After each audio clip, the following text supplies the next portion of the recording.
Let us continue our discussion. So, in first lecture, I have quickly inform what are the different types or different techniques under sampling.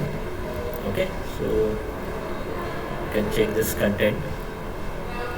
And now, let me start from hypothesis. Okay. Okay. Let me hide now. Yes. So what is hypothesis? Am I audible? Any problem with the voice?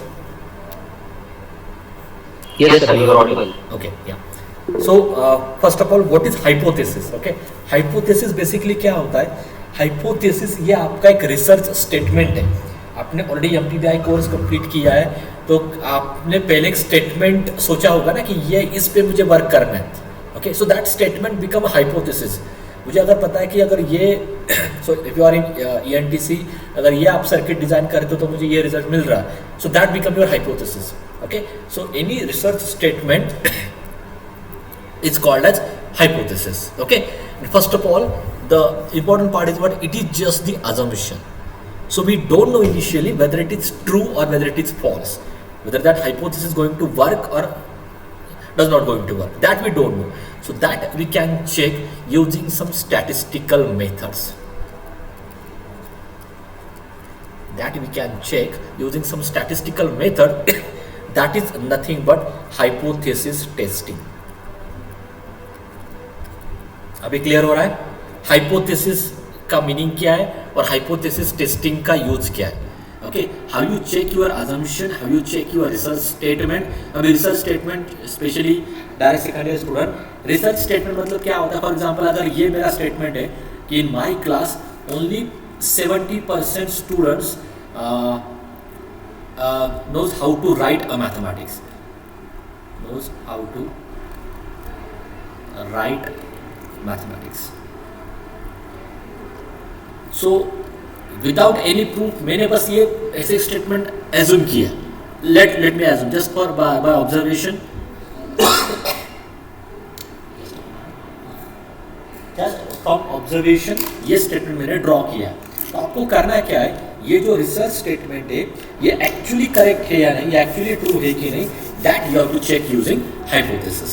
Okay, हाँ. Now for example, जो example मैं आपको दे रहा था, use of smartphone and headache. ये suppose अगर now this are two variables. Okay, so let me consider this are just 1 minute, let me write this properly. हाँ, so this are my two variables, use of smartphone and headache. और related with these two variable, what is my hypothesis?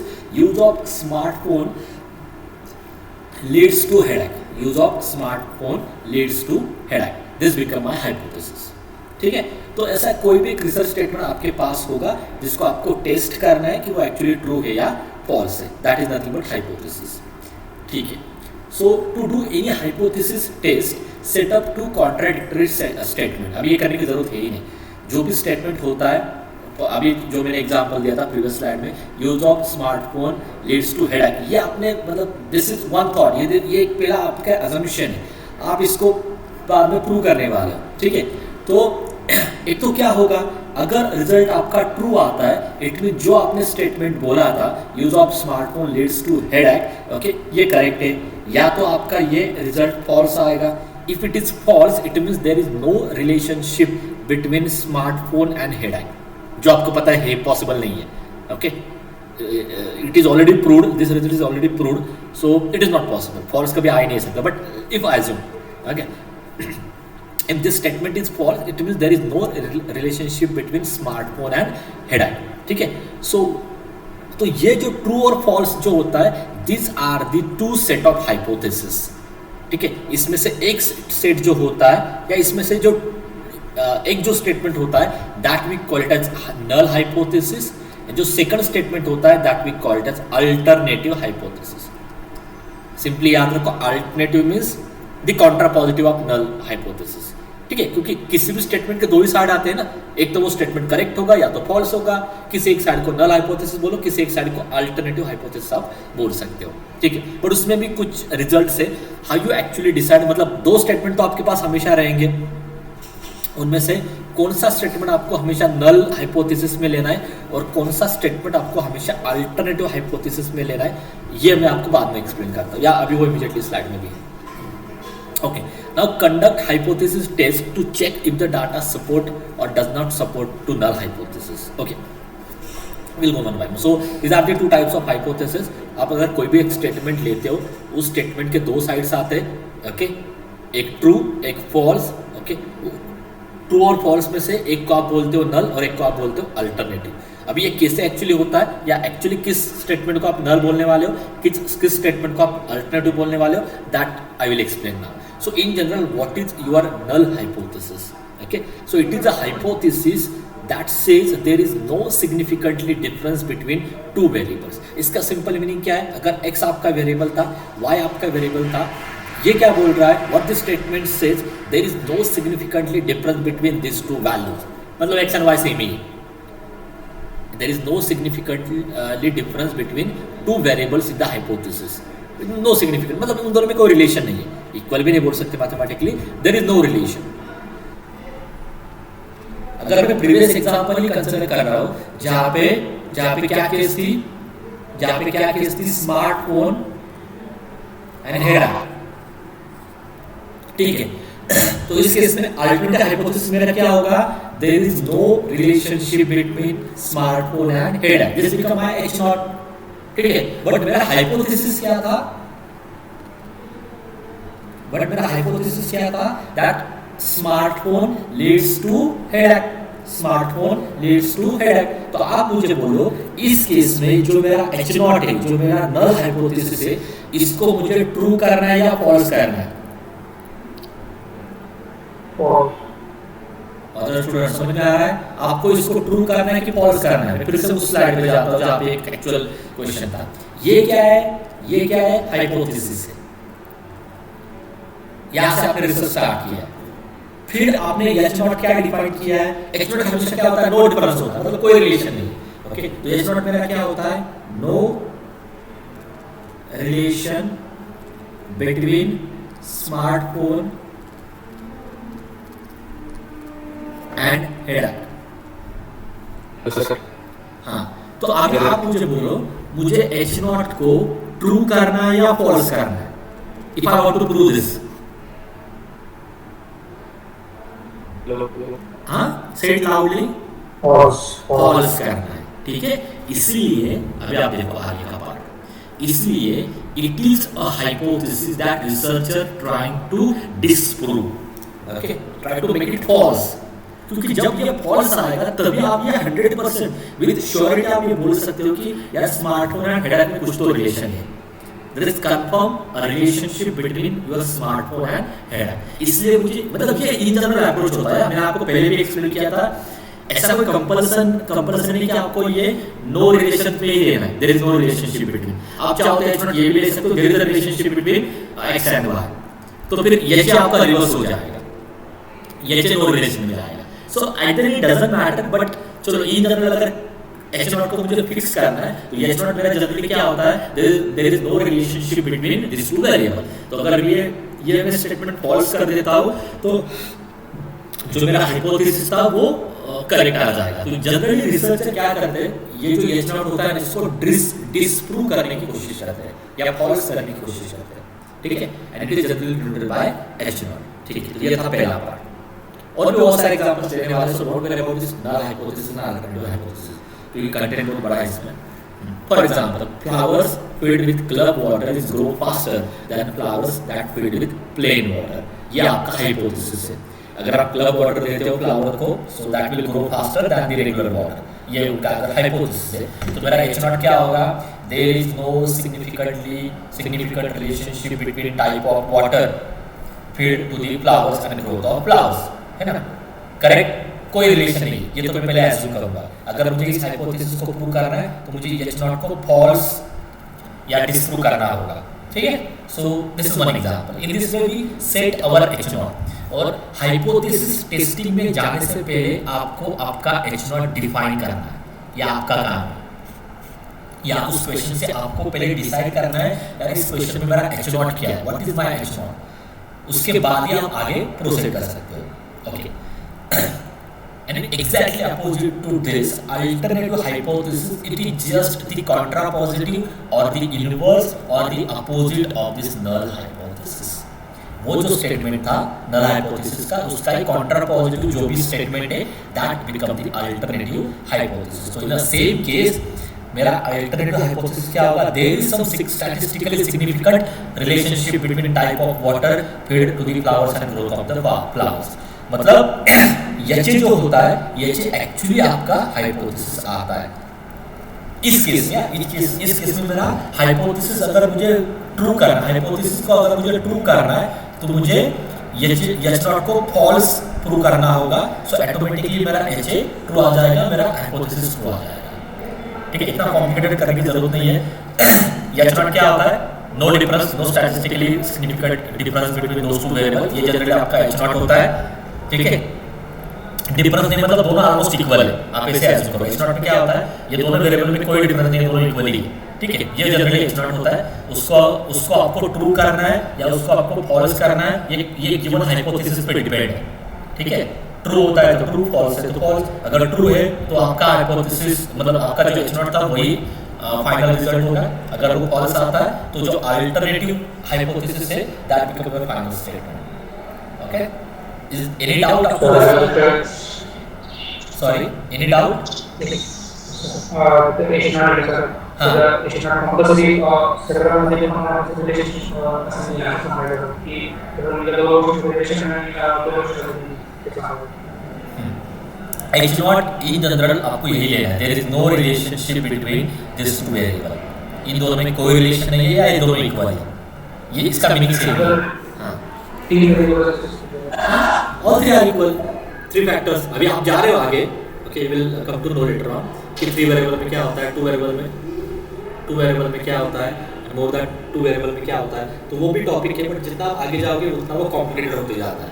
ठीक है, सो उसके लिए भी test है ना, तो that I will tell you slowly. ठीक है, so if there are 3 variables, if there are 3 factors, so assume that there is no significant relationship between those 3 variables, all 3 are equal।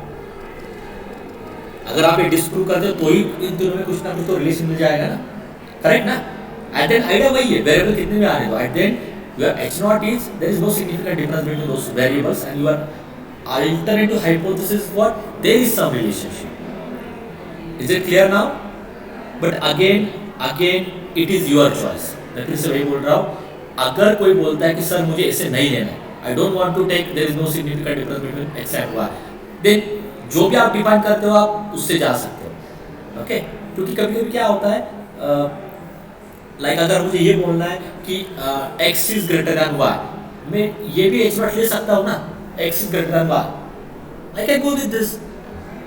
सो मैं भी बोल रहा हूँ इन जनरल हम ऐसे करते हैं, इन जनरल हम क्या लेते हैं, h नॉट को नो सिग्निफिकेंट डिफरेंस लेते हैं, और ये क्या होता है, there is some significant difference. But at the end अगर आप बोलते हो कि सर मुझे ऐसे लेना है तो आप ये भी लेके जा सकते हो। सो ऐसा कोई कंफर्म रूल नहीं है, but this is the general approach for the null hypothesis and alternative hypothesis. तो आप इसी वे से जाओ, क्योंकि सारे क्वेश्चन में इस रिलेटेड आपको देने वाला हूँ। ओके, लेट मी गो फॉरवर्ड, क्योंकि जैसे एक क्वेश्चन होगा ना तभी आपको ये सारी थ्योरी समझ में आएगी।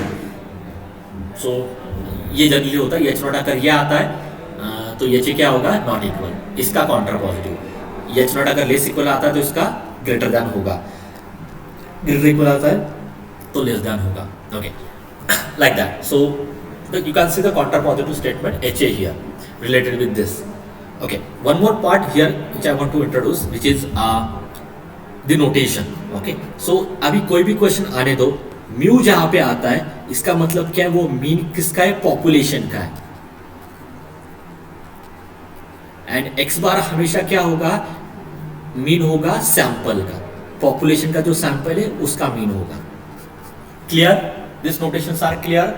अगर कोई एग्जांपल देना है, अगर मैं कोई एक एक्सपेरिमेंट मेरे डिवीजन पे कर रहा हूँ जिसमें 60 स्टूडेंट है, so that whole 60 become my population अगर उसमें से मैं 10 स्टूडेंट्स बाहर लेता हूँ, उन पे अगर एक्सपेरिमेंट करता हूँ, that become my sample. Is it clear now what is population and what is sample?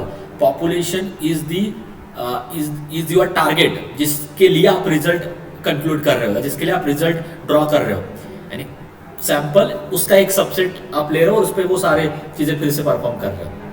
Because in some cases it is not possible to test that result for whole population. अगर आप simply कोई भी example ले सकते हो, अगर मुझे student related कोई एक्सपेरिमेंट करना है, स्टूडेंट रिलेटेड अगर मुझे कोई एक्सपेरिमेंट करना है, मेरे लिए पॉसिबल है क्या वर्ल्ड वाइड सारे स्टूडेंट को चेक करना? पॉसिबल नहीं है ना, क्योंकि वो कभी होगा ही नहीं मेरा complete.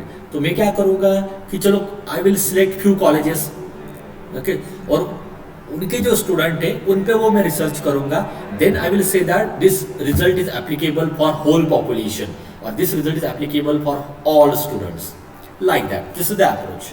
Okay, next is type 1 error and type 2 error. इस पे आपको एमसीक्यू आ सकता है जस्ट फॉर आइडेंटिफिकेशन। मतलब मैं एक आपको रिजल्ट दूंगा, आपको ये बोलना है कि ये टाइप 1 एरर का रिजल्ट है या टाइप 2 एरर का रिजल्ट है। सो let me explain what is type 1 error. Type 1 error क्या है? If your H not is true, आपका जो नल हाइपोथेसिस था वो ट्रू है, ठीक है, वो ट्रू है, बट फिर भी अगर आप उसको रिजेक्ट करते हो, रिजेक्ट कैसे होता है? ये डिसीजन कैसे आता है, उसके लिए टेस्ट है जो आगे आने वाली है। आप बोलोगे सर रिजेक्ट कैसे डिसाइड करोगे आप? उसके लिए टेस्ट है। Okay, you have proper test in your syllabus by which you have to accept this null hypothesis or you have to reject this null hypothesis. Accept मतलब वो true है and reject मतलब वो false है। तो आपके पास ये प्रॉपर टेस्ट है। तो मेरा क्वेश्चन क्या है कि आपको ऑलरेडी पता है कि आपका एच नॉट ट्रू है। If I know by any way कि your H not is true, but जो सैंपल आप उसमें से लेते हो उसके लिए आपको फॉल्स आंसर मिल रहा है या आपका एच नॉट रिजेक्ट हो रहा है for that sample, for particular sample आपका एच नॉट रिजेक्ट हो रहा है, ठीक है। तो उस केस को आप क्या बोलते हो? Type 1 error. मैं आपको एक सिंपल एग्जांपल देता हूँ जिससे ये टॉपिक क्लियर हो जाएगा। टाइप 1 एरर होती क्या है? मैं इसलिए एक ही एग्जांपल फिक्स कर रहा हूँ। कंसिडर सेम एग्जांपल, 60 स्टूडेंट का एक क्लास है, ओके, और मुझे चेक करना है कि मेरा मैथमेटिक्स का result whether it is good whether it is bad, I have to check that part, okay, how my result is. तो मुझे साथ में I will not check for that whole 60 student, इसमें से एक मैं सैंपल लूंगा, ठीक है, I will take a random sample, हाँ, और मैं इस सैंपल के लिए मेरा रिजल्ट चेक करने वाला, ठीक है। अभी चलो बाय एनी वे, बाय से एक्स या किसी और वे से मैंने ऑलरेडी 60 स्टूडेंट का रिजल्ट कैलकुलेट करके रखा है और मेरा आंसर क्या है? मैंने ऑलरेडी 60 स्टूडेंट का रिजल्ट कैलकुलेट करके रखा है और मेरा आंसर क्या है? माय रिजल्ट इज गुड, ठीक है। ऑलरेडी मतलब मैंने एक्सेल से कैलकुलेट करके रखा था और मेरा रिजल्ट मुझे पता है कि माय रिजल्ट इज गुड, ठीक है। बट जो मैंने सैंपल लिया था उस सैंपल में आप एज्यूम करो कि सारे बिलो एवरेज स्टूडेंट आ रहे हैं, ओके। अगर मैं सैंपल के लिए चेक करता हूँ सो सैंपल से मुझे समझ में आ रहा है my result is not good, it is bad result, ठीक है। So this is called as type 1 error. Why it is type 1 error? क्योंकि ऑलरेडी मुझे पता है कि आंसर क्या है, but still I will not get that result. Are you getting my point? मुझे अगर पहले ही पता है कि मेरा रिजल्ट प्रॉपर या my result is good, okay, but because of sample, because of wrong selection of a sample, I will get the opposite result because of wrong selection of sample. That we call it as type 1 error. Clear? Yes और no? Wrong sample लेने की वजह से जो result मुझे आना चाहिए था वो नहीं आ रहा है, that we called as type 1 error. Tell me in yes और no quickly, is this clear? Yes sir. हाँ, और इसका अपोजिट टाइप 2 एरर क्या है? मुझे पता है ऑलरेडी मेरा रिजल्ट गुड है, my result is good, okay, sorry, हाँ, H not is false, H not is false, so assume करो कि चलो दिस रिजल्ट इज बैड। मुझे पता है मेरा 60 स्टूडेंट का रिजल्ट उतना अच्छा है ही नहीं, this result is bad, but sample में मुझे गुड रिजल्ट मिल रहा है क्योंकि मेरे सर एज्यूम करो उस सैंपल में सारे गुड स्टूडेंट्स ही आ रहे हैं, so I will get a good result. Population के लिए मुझे पता था कि that statement is false, but for a sample I will get a good result, then we call it as type 2 error. तो इसमें आपको इन जनरल इसको ऐसे याद रखना है, if H not is true by any certain way, अगर आपको पता है कि आपका एच नॉट ट्रू है, बट सैंपल की वजह से वो ट्रू नहीं आ रहा है, sample wrong selection of sample की वजह से वो ट्रू नहीं आ रहा है, then we call it as type 1 error. अगर आपको पहले पता है कि आपका H0 फॉल्स है, अगेन सैंपल की वजह से वो ट्रू नहीं आ रहा है, then we call it as type 2 error. है ना, फॉल्स है फिर भी आप उसको एक्सेप्ट कर रहे हो, फिर भी आप उसको एक्सेप्ट कर रहे हो, रिजेक्ट करना चाहिए था, आप एक्सेप्ट कर रहे हो, that is called as type 2 error.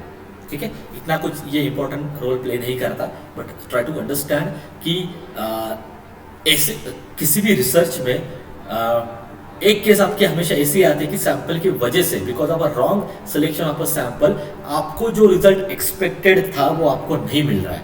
आप केमिस्ट्री में भी एक्सपेरिमेंट करते हो, है ना, तो एक प्रॉपर क्वांटिटी में आप केमिकल्स लेते हो, ठीक है। अभी मुझे इतना याद नहीं है, बट इन माई बीएससी के समवेयर आपको एक ऐसा एक्सपेरिमेंट था जहाँ पे एक रिंग जनरेट हो रही थी, एक रिंग आ रही थी केमिकल रिएक्शन की वजह से, ठीक है। बट अगर जो सैम्पलिंग उसके लिए आप लेते हो, जो क्वांटिटी में आप सारी चीज़ें उसमें ऐड करते हो, समवेयर अगर वो रॉन्ग हो जाता है तो आपको वहाँ पे रिंग नहीं मिलती केमिकल में, ठीक है। 11th या 12th का एक कुछ तो एक्सपेरिमेंट है वो, I don't remember exactly, okay. So that comes under type 1 error, क्योंकि आपको पता है रिंग आती है यहाँ पे, बट आपने जो क्वांटिटी में जो सैंपल लिया था, जो केमिकल आपने लिया था, वो अगर रॉन्ग हो जाता है तो आपको वहाँ पे रिंग नहीं मिलती, that we called as type 1 error. Okay, is this clear? Can I go to next slide now? इसमें ऐसे कोई क्वेश्चन नहीं है, बट आप याद रखो कि अगर कोई क्वेश्चन मुझे क्रिएट करा तो आई कैन क्रिएट कि टाइप 1 एरर कहाँ पे आती है। रिजल्ट ऑलरेडी पता है ट्रू है, बट सैंपल की वजह से रॉन्ग मिलता है, type 1 error. Result already false है, बट सैंपल की वजह से वो एक्सेप्ट हो रहा है, that is called as type 2 error. Is this clear? Yes और नो में आंसर तो करो, so that I can proceed further. हाँ, ओके। हाँ, बट अभी नेक्स्ट पार्ट क्या है, ये तो केस हमेशा होगी। अगर मुझे 60 स्टूडेंट पे मुझे चेक करना है कि मेरे रिजल्ट गुड है या बैड रिजल्ट है, तो आपको पता है कि ऐसा एक तो सैंपल आ ही जाएगा ना जिसके वजह से ये my result is good, but ऐसा एक सैंपल आ ही जाएगा जिसके वजह से मुझे आंसर क्या मिलेगा, माय रिजल्ट इज बैड। ये ऑब्वियस है ना, because we are taking random sample, तो ये केस ऑब्वियसली आएगी ना किसी भी एक्सपेरिमेंट में। ओके, अगर आपका लक अच्छा नहीं है या आपने प्रॉपर सिलेक्ट नहीं किया है तो उसकी वजह से ऐसी एक केस आ ही जाएगी, तो आप उसको कैसे हैंडल करोगे? That we handle with the level of significance. मतलब क्या है, ऐसे कितने सैंपल के लिए अगर आप 100 टाइम्स सैंपल ले रहे हो ना, 100 टाइम्स अगर आप वो एक्सपेरिमेंट रिपीट करते हो, 100 टाइम्स अगर वो आप एक्सपेरिमेंट रिपीट करते हो, मतलब 60 में से मैं अगर 100 सैंपल लेता हूँ, उन 100 सैंपल के लिए अगर मैं चेक, अभी आप बोलोगे सर 60 तो स्टूडेंट, तो फिर आप 100 क्यों ले रहे हो? ओके, तो अभी मैं काउंट इंक्रीज करता हूँ, 660 करता हूँ, नहीं तो फिर आप बोलोगे कि सर इतना डिलीवरी तो फिर इतना डिफिकल्ट क्यों कर रहे हो? So let me take 660 student, okay, या 1 लाख करो, इतना लार्ज करता हूँ कि आपको उसका इंपॉर्टेंस समझ में आएगा। So okay, let me take 6 lakh students, not in one college, in one city और जो भी। So 6 lakh students के लिए अगर मुझे कोई रिजल्ट परफॉर्म करना है तो उसके मैं 100 सैंपल लेने वाला हूँ, ओके। हाँ, तो उन 100 सैंपल से मुझे मेरा कंक्लूजन निकालना है। बट आपको मैंने क्या बोला कि हमेशा बिकॉज ऑफ सैम्पलिंग ऐसी एक केस आपको आ सकती है वहाँ पे जो रॉन्ग रिजल्ट आपको देगी। मतलब यहाँ पे आपको ऑलरेडी पता है कि 6 लाख स्टूडेंट का रिजल्ट अगर गुड है, ठीक है, तो एक केस 100% होगी जो आपको ये बोले कि नहीं आपका रिजल्ट बैड है, your result is not good. ऐसी एक केस हमेशा वहाँ पे होगी, ठीक है, एटलीस्ट एक केस। तो आप कितने ऐसे केसेस अगर आ भी जाते तो भी आप ये बोलोगे कि ना माय रिजल्ट इज गुड। ऐसे कितने केसेस आप मिनिमम कंसिडर करोगे जिसका इफेक्ट आपके एक्चुअल कंक्लूजन पे नहीं होगा? Are you getting my point? Are you getting my point? ऐसे कितने सैंपल्स आप कंसिडर करोगे कि जो आपको रॉन्ग आंसर दे रहा है, but still you have to stick with your original answer? Are you getting my point? क्या बोल रहा हूं वो तो समझ में आ रहा है। That is nothing but level of significance. मतलब ओके, अभी ये आप परसेंटेज में डिसाइड करते हो। Okay, now 5% level of significance means what? 100 में से अगर 5 सैंपल के लिए रिजल्ट रॉन्ग आता है ना, आई विल एक्सेप्ट, मैं कंसिडर करूंगा, still I will say that my result is good. अगर पास more than 5 more than 5 sample के लिए अगर मुझे बैड आंसर मिलता है, बैड रिजल्ट अगर मिलता है, so in that case I have to think one more time कि ये करेक्ट है कि नहीं. सो 100 में से 5% level of significance means what, in that range, मतलब 100 में से 5 टाइम्स अगर आउट ऑफ रिजल्ट आपको मिल भी जाता है, आई विल एक्सेप्ट. तो ये तो आपको यहाँ पे ये समझ में आ रहा है, जितनी एरर आपकी लेस होगी या लेवल ऑफ सिग्निफिकेंस जितना आपका लेस होगा, उतना रिजल्ट आपको क्या मिलेगा, हाँ, आपका कंक्लूजन उतना क्वालिटी का होगा ना. यस और नो? यस. ओके, इसका सिंपल मीनिंग क्या है, 5% मतलब 5 बार आपको आंसर रॉन्ग मिल रहा था, फिर भी आपने उसको एक्सेप्ट किया. तो ये जितना लेस करोगे ना आप, उतना आपको क्वालिटी रिजल्ट मिलेगा ना. तो 1% level of significance means what, 100 में से अगर एक सैंपल के लिए रॉन्ग आता है ना, okay, I will accept my result. एक से ज्यादा सैंपल के लिए आता है ना, मैं इसको रिजेक्ट कर दूंगा, ये मेरा result, my result is not good, या I will not work with that sample. जो सैंपलिंग थे, जो 100 का सैंपल का सेट था, I will not work with that sample. समझ में आ रहा है? So level of significance gives you the reason where we have to reject the null hypothesis, okay. and ये जनरली आप अल्फा से डिनोट करते हो, ओके, जनरली आप अल्फा से डिनोट करते हो, ओके. 5% रिजेक्शन का है, 5% रिजेक्शन का है, तो आप कितने परसेंट में एक्सेप्ट कर रहे हो, 95% में आप एक्सेप्ट कर रहे हो. 1% रिजेक्शन का है, मतलब 99% में आप एक्सेप्ट कर रहे हो, ये उसका मीनिंग है, ठीक है, okay. So that is generally denoted by alpha. तो अगर मैं उसका एक ग्राफ ड्रॉ करता हूं ना, ठीक है, तो अब ये 1 टेल क्या होता है, 2 टेल क्या होता है, I will explain in detail. अगर मैं उसका एक ग्राफ ड्रॉ करता हूं, तो यहाँ पे 2 टेल में क्या होता है, ये जो 5% लेवल ऑफ सिग्निफिकेंस है ना, ये दोनों साइड पे डिवाइड होता है, एंड जो मिडल का पार्ट है दैट बिकम द एक्सेप्टेंस. मतलब अगर आपकी वैल्यू इस रीजन में आ रही है ना, इसका मतलब आपको रिजल्ट आपका एक्सेप्ट करना है, आपको वो H0 एक्सेप्ट करना है. इस रीजन के बाहर जाता है, यहां पे जाता है, तो आपको रिजेक्ट करना है.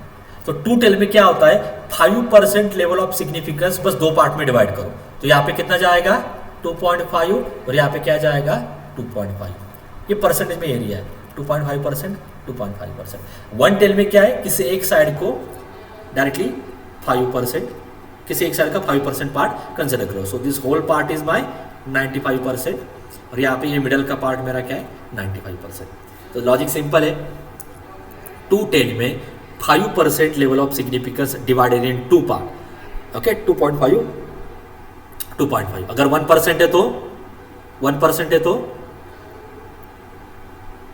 1% है तो 0.5 एंड 0.5 परसेंटेज, ठीक है. एंड 1 टेल में किसी एक साइड कंसिडर करो, ओके.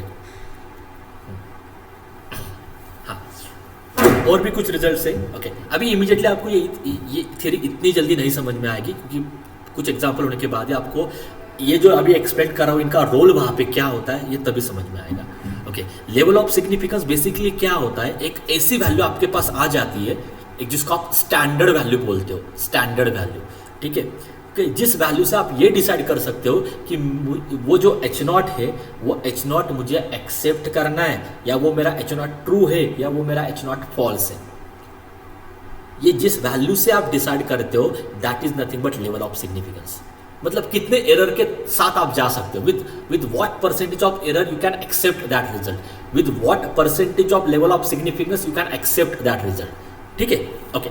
सो अभी मैं इसको और इजी वे में एक्सप्लेन करता हूँ. अभी आपको ये इतने परफेक्ट वे में नहीं समझ में आएगा, let me tell you again and again, okay. Example जैसे होगा, मैं फिर से ये चार्ट आपको दिखाऊंगा, ओके. अभी जो इंपॉर्टेंट चीज़ें वो मैं आपको दिखाता हूँ. यहाँ पे 5% level of significance is nothing but 0.05. Alpha is generally denoted by level of significance, LOS, ये शॉर्ट फॉर्म है उसका, and that is nothing but 0.05. जब आप 2 टेल लेते हो, मतलब दोनों साइड अगर आप कंसिडर करते हो ना, तो ये आपको मैंने क्या बोला था, this area is 2.5% and this area is 2.5%.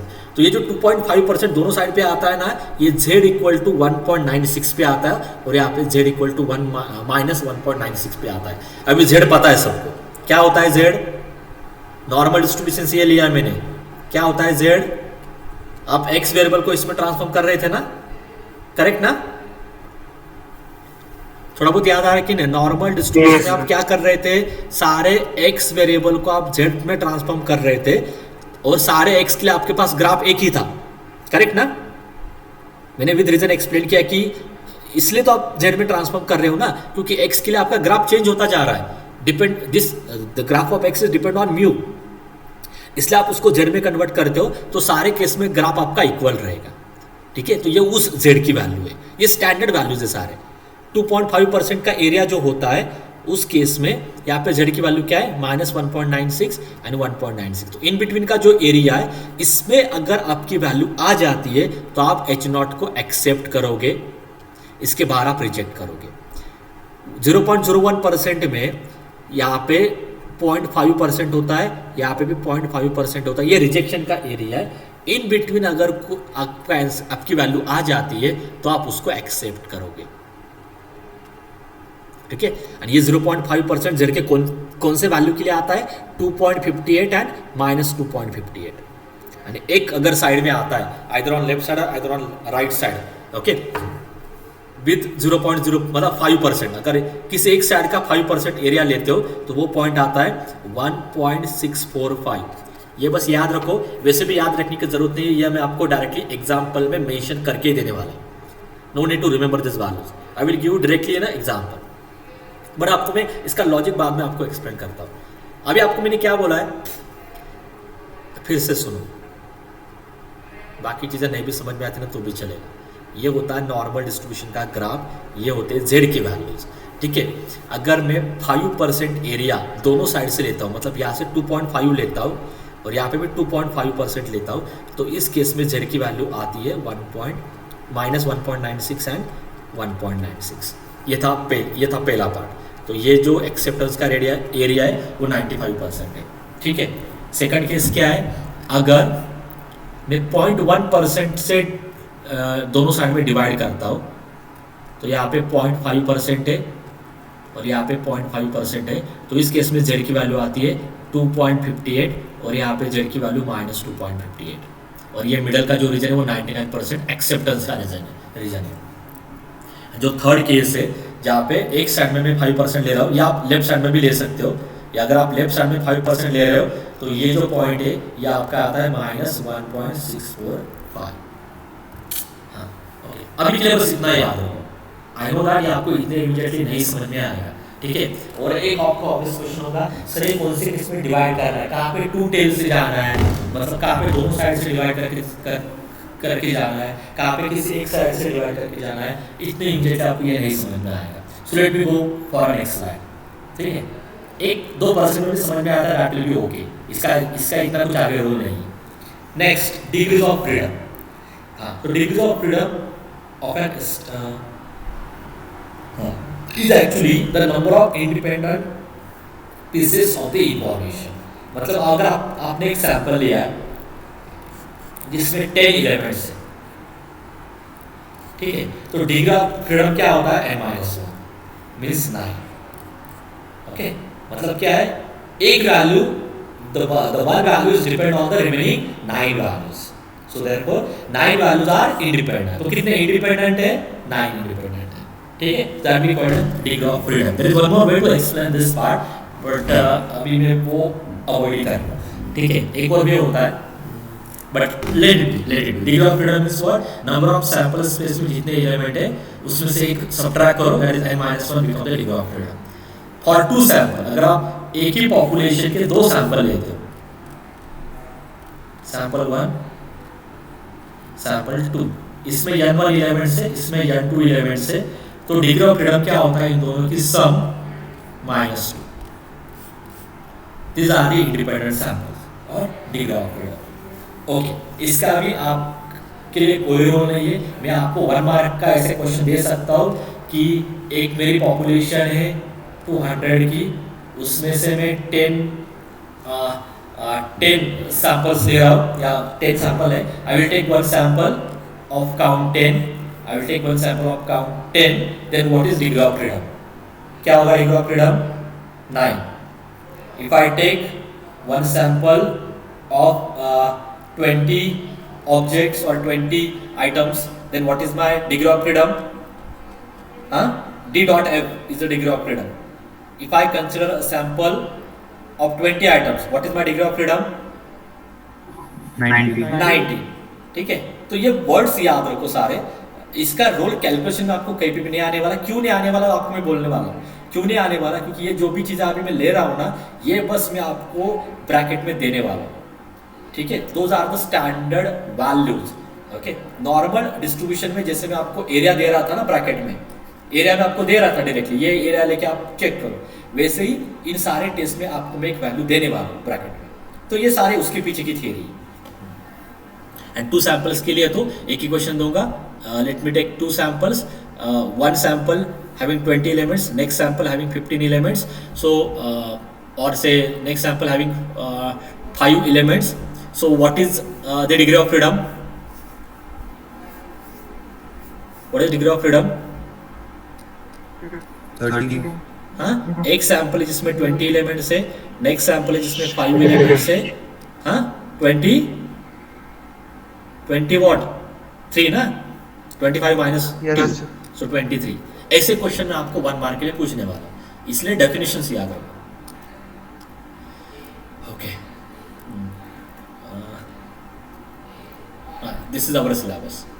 Okay, ANOVA में देखता हूँ कितना हो सकता है कंप्लीट, बट ज़्यादा फोकस मेरा इस पर होगा. एनोवा पे अगर ऐड कर भी लेते तो ज़्यादा डिफिकल्ट क्वेश्चन नहीं पूछने वाला, because as far as this level it is not that much easy to you to understand this method.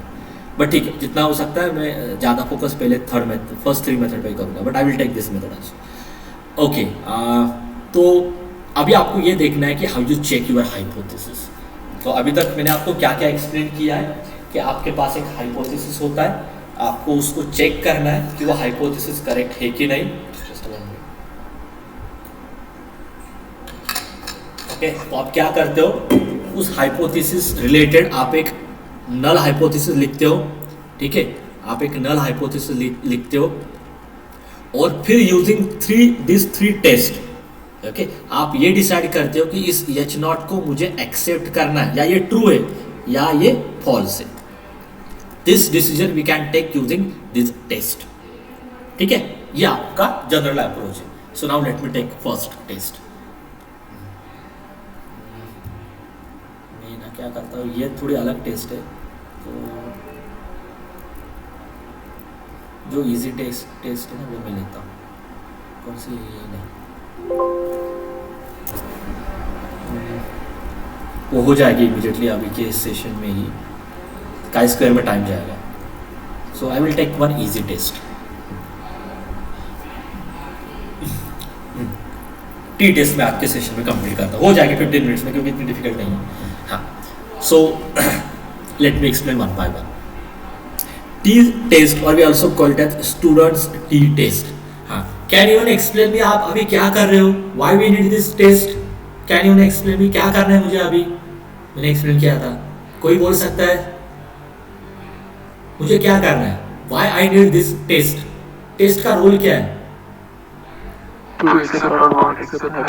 Hypothesis भी नहीं, नल हाइपोथेसिस. ओके, क्योंकि हाइपोथेसिस से आप नल हाइपोथेसिस लिखते हो. नल हाइपोथेसिस एक्सेप्ट करना या रिजेक्ट करना, उस पे आपका हाइपोथेसिस का कंक्लूजन समझ में आता है. ओके, फॉर एग्जांपल अभी जो प्रीवियस एग्जांपल था, दैट स्मार्टफोन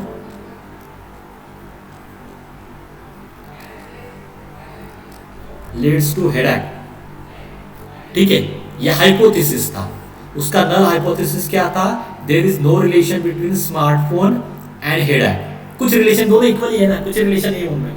स्मार्टफोन की वजह से हेडेक नहीं होने वाला है, हेडेक की वजह से स्मार्टफोन, ऐसा कुछ भी रिलेशन नहीं है उनमें. ठीक है, ये होता है मेरा H0. तो अगर इस H0 को मैं एक्सेप्ट करता हूं तो आपका हाइपोथेसिस क्या हो जाएगा? रॉन्ग होगा ना, करेक्ट ना? यस और नो? हाँ, तो अगर मैं इसको रिजेक्ट करता हूं तो फिर आप जो बोल रहे थे वो शायद सही होगा. एग्जैक्टली कौन सा वेरिएबल किस पे अफेक्ट कर रहा है, दैट वी डोंट नो. मतलब ये नहीं पता मुझे कि स्मार्टफोन की वजह से हेडेक हो रहा है, हेडेक की वजह से स्मार्टफोन इंक्रीज हो रहा है, दैट आई डोंट नो. ठीक है, बट कुछ ना कुछ तो रिलेशन होगा. ओके, तो ये आप चेक करो एच नॉट के थ्रू, मतलब एच नॉट को एक्सेप्ट या रिजेक्ट करना उस पर ही आपका हाइपोथेसिस डिपेंड होता है। फिर आपको इमीडिएटली समझ में आता है कि मेरा हाइपोथेसिस के लिए क्या रिजल्ट है। ओके गुड, तो ये आपको पता है कि क्या कर रहे हो, दैट इज इंपॉर्टेंट कि करना क्या है। आप एच नॉट चेक कर रहे हो कि एच नॉट आपको एक्सेप्ट करना है या रिजेक्ट करना है। Remember this. Now let's start. So T test is used for sample size less equal 30। ये पहली कंडीशन, या आपको मैं एमसीक्यू में देने वाला कि for which of the following sample we can use T test. तो मैं ऑप्शन दूंगा n greater than or equal to 50, ऐसे n equal to 100 like that, और n less equal 30, कुछ ऑप्शन होगा। तो इतना याद रखो, जो सैंपल है उसकी साइज अगर लेस देन 30 आके, लेस देन और इक्वल टू 30 आके, तो ही आप टी टेस्ट यूज कर सकते हो। पहला रिजल्ट। नेक्स्ट रिजल्ट क्या है? Standard deviation of population is unknown. मतलब क्या होता है कि सैंपल कहां से आता है? सैंपल कहां से आता है? पॉपुलेशन से आता है ना। आपके पास एक होल पॉपुलेशन है, उसमें से आप सैंपल ले रहे, ठीक है। तो this is my population, this is my sample. तो यहाँ पे मैंने एक और स्टेटमेंट क्या दिया है कि standard deviation of this population का जो स्टैंडर्ड डेविएशन होता है, if I don't know that, क्योंकि नेक्स्ट टेस्ट जो होगी ना, ये टी टेस्ट है, नेक्स्ट टेस्ट आपकी जेड टेस्ट है, उसमें ये आपको मैं देने वाला हूँ। So if I don't know the standard deviation of population, and what is one more word for standard deviation? Variance, क्योंकि दोनों सिमिलर ही है। Under of variance is nothing but a standard deviation. तो मैं ये भी बोल सकता हूँ, if I don't know the variance, if I don't know the standard deviation of that population, तो आप टी टेस्ट यूज कर सकते हो, ठीक है। Let me explain one more time. दो ही स्टेटमेंट थे मेरे। T test is used for a sample less equal 30 and if I don't know standard deviation of population. अगर मुझे पॉपुलेशन का स्टैंडर्ड डेविएशन नहीं पता है और मेरे सैंपल की साइज लेस इक्वल 30 है, तो मैं टी टेस्ट यूज करने वाला हूँ। Okay, now T test is a statistical significance test that is used to compare means of two groups and determine if the difference in means is statistically significant or not. तो इसमें दो variable आते हैं, x and y, ठीक है। आप उन दोनों का मीन कंपेयर करते हो। Now mean is defined in every question कि मीन क्या होता है उस केस में, ठीक है। तो आप इन दोनों का बस मीन चेक करते हो, ठीक है। So you check whether this two means are actually whether these means are is there any relationship between these two means or not, or they are significant, statistically significant or not, that you have to check, that you can check using t test, ठीक है। अब ये जो दो groups जो यहाँ पे आते हैं, ओके, तो उसको मैं okay, so that I will explain one by one. तो यहाँ पे दो ग्रुप में आप कंपेयर कर रहे हो, दो सैंपल में आप कंपेयर कर रहे हो उनका मीन, ओके। तो फर्स्ट जो पार्ट है वो क्या है? One sample student T test. मतलब क्या होता है? एक आपकी पॉपुलेशन है जिसके लिए आपने कुछ हाइपोथेसिस ड्रॉ किया है, उसमें से अगर आप एक सैंपल लेते हो, ठीक है, सो एक ही सैंपल लेते हो, we call it as one sample T test. अगर आप इसमें से दो सैंपल लेते हो, sample 1 and sample 2, then we call it as two sample test, ठीक है। एंड ये दो सैंपल अगर डिपेंडेंट है तो then we call it as dependent. If these two are independent, then we call it as independent. अभी आपको obvious question होगा कि सर ये कैसे समझ में आएगा कि डिपेंडेंट कहाँ पे, इंडिपेंडेंट कहाँ पे, ठीक है। सो ये तो नहीं है सिलेबस में, so don't worry about this, ठीक है। Let me explain only one sample and two sample. Okay, पहला क्या है? Test if mean weight of adult 40 to 60 is 68। उनका क्वेश्चन क्या है या उनका हाइपोथेसिस क्या है? Mean weight of adult, adult मतलब 40 ईयर्स टू 60 ईयर्स में जितने भी एडल्ट है, उनका वेट, उनका मीन वेट क्या पता है मुझे? 80 kg। ये मेरा स्टेटमेंट है, ये मेरा स्टेटमेंट है। तो ये स्टेटमेंट मुझे किसके लिए चेक करना है? सैंपल के लिए चेक करना है। तो जो सैंपल में ले रहा हूँ, यहाँ पे वो इन्फॉर्मेशन नहीं है, ठीक है। So I can take any sample, okay. Sample क्या होगा? एडल्ट ही रहेंगे, सैंपल क्या होगा इसमें, एडल्ट का ही ग्रुप होगा, उसके लिए मैं चेक करूंगा कि उस सैंपल के लिए भी मुझे मीन 68 kg मिल रहा है कि नहीं. It means here we are comparing their means, here we are comparing their means. तो वो होता है one sample T test. Two sample test में क्या होता है, दो वेरिएबल आ जाएंगे ना, वो test mean weight of mangoes from farm A and farm B. आप देखो यहाँ पे दो अलग अलग वेरिएबल है. फार्म ए में कुछ मैंगो के पेड़ है, उनका मीन वेट या वो जो मैंगोज है उनका मीन वेट, और फार्म बी में जो मैंगोज है उनका मीन वेट. अगर इनमें कुछ आपको रिलेशन देखना है, that in that case you have to use two sample independent T test. Okay, now let me take examples quickly. So again I will explain the process. होता क्या है मैं आपको एक्सप्लेन करता हूँ. आपके पास एक पॉपुलेशन गिवन होगी. सारे क्वेश्चन में टी डेज में क्या कर रहे हो, अभी इंपॉर्टेंट पार्ट है. आपके पास एक पॉपुलेशन गिवन होगी, पॉपुलेशन जिस पे आप अपना रिसर्च कर रहे हो, ठीक है, और आपको रिजल्ट चेक करना है सैंपल के लिए.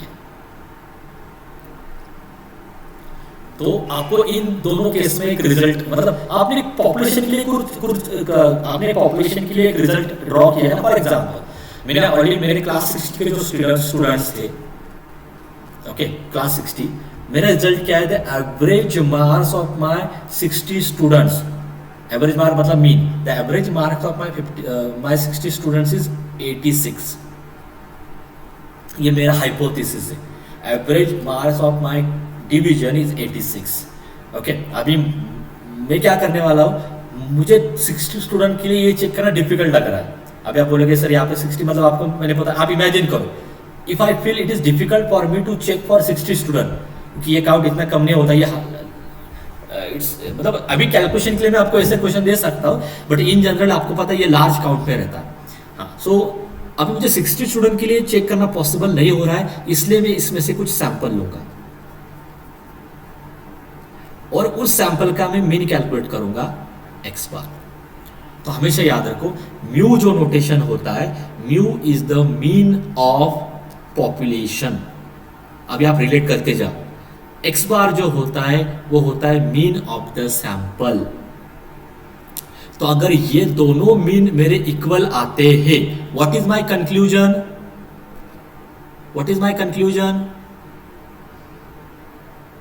What is my conclusion. मेरा हाइपोथेसिस करेक्ट था क्या? अरे इक्वल आता तो करेक्ट ही होगा ना, करेक्ट ना? yes, sir. मैंने पहले ही बोला था कि मेरे क्लास के जितने भी 60 स्टूडेंट हैं उनका एवरेज मार्क्स 86 है. अगर मैं एक रैंडम सैंपल लेता हूँ, उस सैंपल के लिए भी अगर मेरे पास एवरेज मार्क्स 86 आते हैं, मतलब जो मेरा कंक्लूजन था वो करेक्ट है. करेक्ट ना? आप ऐसे चेक कर रहे हो. अगर ये रॉन्ग आता है, ओके, ये अगर रॉन्ग आता है तो मेरा जो हाइपोथेसिस था वो रॉन्ग है. ओके, तो कभी कभी कुछ क्वेश्चन में हाइपोथेसिस गिवन नहीं होता कि हाइपोथेसिस क्या है, वी डोंट नो. आप बस ये चेक कर रहे हो कि पॉपुलेशन का जो मीन है और जो सैंपल आप ले रहे हो, can we take this sample to check this population. तो यहां पे मैंने क्या किया था, सैंपल का मीन और पॉपुलेशन का मीन मैंने कंपेयर किया था. अगर ये दोनों इक्वल आते हैं, या हाँ, अगर ये दोनों इक्वल आते हैं तो इसका मतलब क्या है, ये सैंपल में स्टडी के लिए ले सकता हूं. अगर ये दोनों इक्वल नहीं आते, मतलब ये सैंपल में स्टडी के लिए नहीं ले रहा, लाइक दैट. तो मतलब सैंपल का डिसीजन भी आप यहां से ले सकते हो, if you don't know the hypothesis. If you know the hypothesis तो फिर आपको, जैसे अभी यहाँ पे मैंने हाइपोथेसिस दिया था, आपको समझ में आ रहा है? नहीं, हाँ, 86 या अगर एवरेज मार्क्स आ रहे सैंपल के लिए तो मेरा हाइपोथेसिस करेक्ट है. ओके, तो अगर आप ये सारी चीजें छोड़ते हो तो एट दैट आप इस टेस्ट में क्या कर रहे हो, आप पॉपुलेशन का मीन और सैंपल का मीन कंपेयर कर रहे हो. That is nothing but a T test. Comparing mean values of population and sample. तो देखो, इसलिए मेरा नल हाइपोथेसिस क्या है, both are equal. There is no significantly difference between the mean of population and mean of sample. There is no significant difference between mean of population and mean of sample. तो ये मैंने null hypothesis set किया. अभी मैं sample का mean and population का mean same होगा, तो null hypothesis true है ना. अभी ये कैसे, हाँ, अभी आप बोलोगे सर 86 तो नहीं आता एग्जैक्टली, तो वो जो वैल्यू आती है ना, मतलब एक्स बार की ऐसे कंपेयर मत करो, ये मैं क्या बोल रहा हूँ, ये आप चेक कर रहे हो, बट यहाँ पे आप विद एरर जा रहे हो 5%, है ना, वो जो मैंने आपको बोला था ना, with some error we are going, with some error we are going, ठीक है, you will understand, you will understand. अभी आप बस ये चेक कर रहे हो कि whether the sample mean, and mean मतलब ये वैल्यू एग्जैक्टली नहीं आ रही है, एट देन इसका मीनिंग क्या होता है कि can I select this sample और can I conclude result from this sample, are you getting my point, can I conclude result from this sample, समझ में आ रहा है क्या? इसका सिंपल मीनिंग क्या है, इस होल पॉपुलेशन का ये बन जाएगा रिप्रेजेंटेटिव, अभी समझ में आ रहा है क्या? Yes, sir. हाँ, अभी शायद क्लियर होगा, मतलब मैं 62 के लिए नहीं चेक करूंगा, मैं बस इस सैंपल के लिए चेक करूंगा, because that become my representative, ये आप चेक कर रहे हो टी टेस्ट से, okay, I hope now this part is clear, ठीक है। और एग्जांपल वैसे रियल लाइफ एग्जांपल है, तो you will understand from those examples also. हाँ, तो इसके लिए आप क्या करते हो, ये चेक कैसे होता है, उसके लिए टी टेस्ट है, टी टेस्ट का फॉर्मूला क्या है, T equal to X bar minus mu upon S divided by root N. Let me explain all this terms. X bar होता है मीन ऑफ सैंपल, म्यू होता है मीन ऑफ पॉपुलेशन, एन मतलब number of elements in a sample, S होता है standard deviation of sample. यहाँ पे मैंने ऑलरेडी एक्सप्लेन किया था, टी टेस्ट में वी डोंट नो वेरिएंस और स्टैंडर्ड डेविएशन ऑफ पॉपुलेशन। यहाँ पे हाँ, पॉपुलेशन का आपके पास स्टैंडर्ड डेविएशन नहीं है, आपके पास सैंपल का स्टैंडर्ड डेविएशन है और वेरिएंस है, ठीक है, variance and standard deviation both are equal है, so that s is equal to, it's a standard deviation of sample, under root of x minus x bar whole square upon n minus 1। अब ये calculate कैसे होता है मैं आपको करके देने वाला हूँ, डोंट वरी। तो फिर रिजल्ट क्या है, हाँ, अभी एक ये जो टी अल्फा टेबल वैल्यू है, ये आपको मैं रेडीमेड देने वाला हूँ, तो इसलिए ये प्रॉब्लम आपको है ही नहीं, इसके पीछे की थ्योरी भी आपको इतना भी नहीं देखते हो तो भी चलेगा, later on you will understand this. ये स्टैंडर्ड वैल्यू मैं आपको डायरेक्टली देने वाला हूँ। अभी इसके बस नोटेशन एक्सप्लेन करता हूँ। ये अल्फा जो होता है ना, that is level of significance, मतलब आप 5% एरर से जा रहे हो या आप 1% एरर से जा रहे हो, उस डिपेंड ऑन दिस वैल्यू आपके पास एक ऑलरेडी स्टैंडर्ड वैल्यू है, ठीक है, that is called a table value. अगर टेबल वैल्यू आपकी जो कैलकुलेटेड वैल्यू थी, यहाँ पे मैं मॉड्यूलस से कंपेयर कर रहा हूँ, सो साइन का पार्ट नहीं है यहाँ पे, पॉजिटिव नेगेटिव का पार्ट नहीं है। तो जो आपने टी कैलकुलेट किया था, जिसका फॉर्मूला क्या था, X bar minus mu upon S upon कुछ तो था, S upon root of under root of N, I think this X bar minus mu upon N, formula देखो, S upon root N, X bar minus mu upon S upon root N. ये जो आप calculate करते हो, इसका modulus आपको check करना है, ठीक है। If table value is greater then this T, तो आप नल हाइपोथेसिस एक्सेप्ट करते हो, अगर नहीं है तो आप रिजेक्ट करते हो, ठीक है। सो ये जो टी मतलब आपने अभी जो कैलकुलेट किया था टी टेस्ट का formula, this is the formula of T test, x bar minus में अपन ऐसा पर रूट एन, ये आप यहाँ से कैलकुलेट करने वाले हो, उस वैल्यू को एक स्टैंडर्ड वैल्यू से आप कंपेयर करने वाले हो, जो मैं आपको रेडीमेड देने वाला हूँ एग्जांपल में ही। ये कैलकुलेट नहीं करते हो आप कहीं पे भी, ये एक टेबल रहता है आपको, जैसे लॉगरिथम का टेबल रहता है, वैसे टी अल्फा का एक टेबल रहता है, जिसके थ्रू आपको ये वैल्यू मिलती है। सो don't worry about this value, ये कहाँ से आती है, कैसे आती है, कैलकुलेट करनी का नहीं करनी, डोंट वरी, आपको मैं डायरेक्टली रेडीमेड दूंगा क्वेश्चन, ठीक है। तो if this table value is greater then T मतलब उसकी पॉजिटिव वैल्यू, तो आप नल हाइपोथेसिस को एक्सेप्ट करते हो, अदरवाइज आप रिजेक्ट करते हो। अभी के लिए बस इतना याद रखो, अल्फा होता है लेवल ऑफ सिग्निफिकेंस, तो वो एक तो 5% होगा या तो 1% होगा क्वेश्चन में, इसके बाहर वैल्यू नहीं रहते। डिग्री ऑफ फ्रीडम रहता है n-1, जो आपको मैंने एक्सप्लेन किया था, यंग सैंपल है तो डिग्री ऑफ फ्रीडम n-1 है, and here is the number of observation.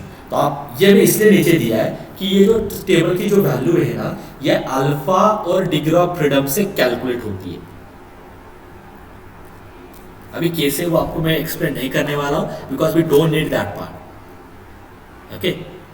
इसके लिए मतलब एक टेबल होता है कि डिग्री ऑफ फ्रीडम 5 है और लेवल ऑफ सिग्निफिकेंस 0.05 है, तो इन दो वैल्यू से आपको वो टेबल रीड करना है, आपको एक नंबर मिलता है और वो वैल्यू आप यहाँ पे लेते हैं, लाइक दैट। ऐसा जैसे लॉगरिथम का आप देखते हो ना, लॉगरिथम एक टेबल आप रीड करते हो ना, वैसे ये एक टेबल रहता है, ठीक है। And now instead of explaining the same things again and again, let me take one example in last 2-3 minutes, okay, and then we'll continue in the next lecture, ठीक है, एक सिंपल एग्जांपल लेता हूँ, आपको फिर थोड़ा बहुत तो समझ में आएगा जितना अभी तक मैंने आपको एक्सप्लेन किया।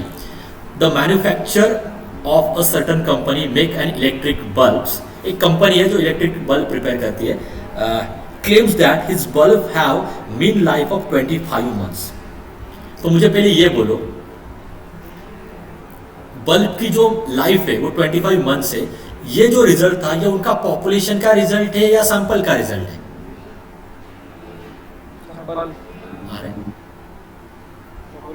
पॉपुलेशन है ना, ये उनको पता है, ये उनको पता है ऑलरेडी कि मेरी जो कंपनी है जिसमें जो इलेक्ट्रिक बल्ब्स आते हैं ना, उनकी मीन लाइफ 25 मंथ्स है। अगर कोई कंपनी आपको किसी बल्ब की 2 इयर्स वारंटी देती है, क्यों देती है? क्योंकि उनको ऑलरेडी पता है, with some experience they have. तो ये पॉपुलेशन के बारे में कि उनकी लाइफ क्या 25 मंथ्स है, और उसका स्टैंडर्ड डेविएशन क्या है 5 मंथ्स है। शायद ये ना, एक मिनट,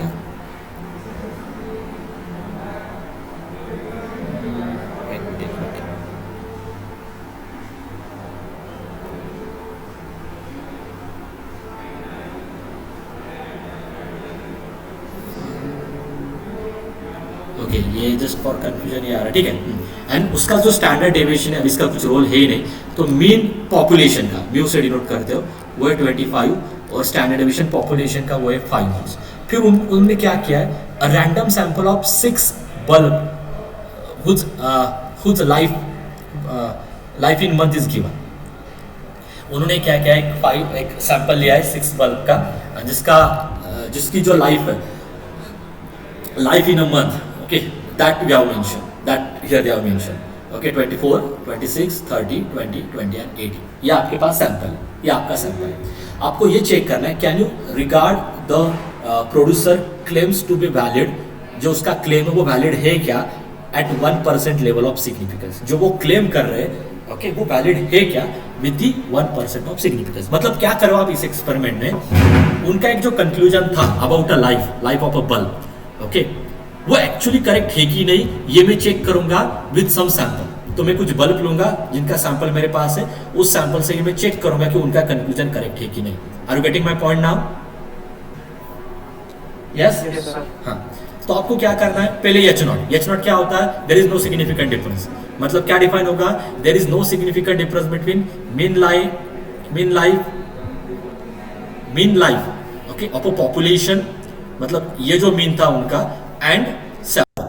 मतलब यहां से आपको क्या समझ में आ रहा है कि दोनों की मीन लाइफ इक्वली है, there is no difference between mean life of population मतलब 25 months and mean life of a sample. मतलब मैं क्या बोल रहा हूँ, पॉपुलेशन का मीन एंड सैंपल का मीन दोनों क्या है, इक्वली है ना, यही है ना मेरा एच नॉट, दोनों कोई डिफरेंस नहीं है, दोनों मीन सेम ही आते हैं, ये मैं बोल रहा हूँ।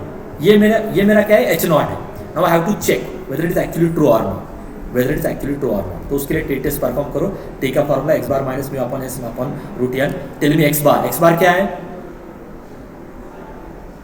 x bar is mean of this, तो आपको कैलकुलेट करना होगा ना, वो सैंपल गिवन है तो उसका मीन कैलकुलेट कर सकते हो ना, ऐड करो, डिवाइडेड बाय 1 2 3 4 5 6, सो क्या है मीन 23।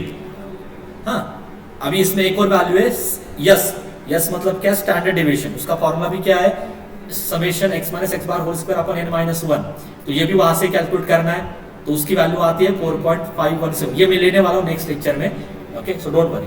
फिर से एक क्वेश्चन लेता हूँ प्रॉपर सॉल्व करके। तो ये होता है s, तो फिर आपका t क्या आएगा, x बार म्यू उन्होंने ही दिया है 25 मंथ्स, यस आपने अभी कैलकुलेट किया है, टोटल 6 सैंपल थे, तो अंडर का रूट 6, ये वैल्यू आती है 1.084।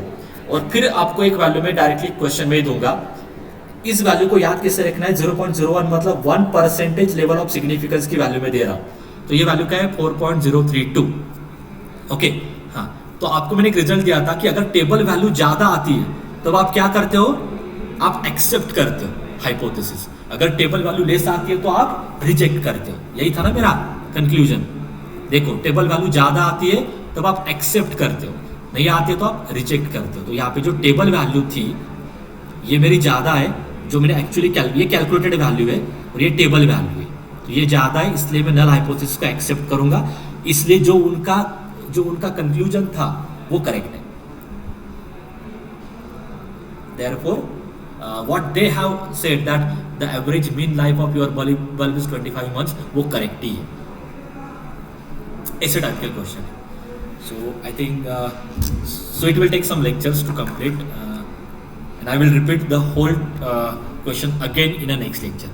But don't worry, initially थोड़ा आपको ये difficult 100% जाएगा, but जैसे एक दो लेक्चर हो जाएंगे ना आपको समझ में आएगा कि यार एग्जाम्पल तो ज़्यादा ही ट्रिवियल है,